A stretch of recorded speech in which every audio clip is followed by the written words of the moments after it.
CM గారు పాప చంద్రబాబు గారు ఏమనగా ప్లీజ్ దయచేసి మన లేదు వినండి, మన గౌరవ ముఖ్యమంత్రి గారు నన్ను గౌరవిద్దాం.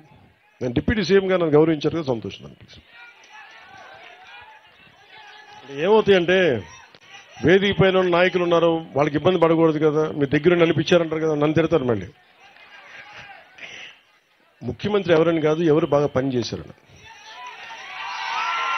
ముఖ్యమంత్రి గారు ఆయన అనుభవం చాలా కీలకం, చాలా చాలా కీలకం. ఈరోజు 40 కోట్లు కావాలి మన గిరిజన గ్రామాలకంటేనే వెంటనే ఆయన ఒక అరగంట మొత్తం అందరిని పిలిచి మాట్లాడారు. ఇవ్వగలమా అంటే వెంటనే ఇచ్చేద్దాం, వెంటనే చేశాం.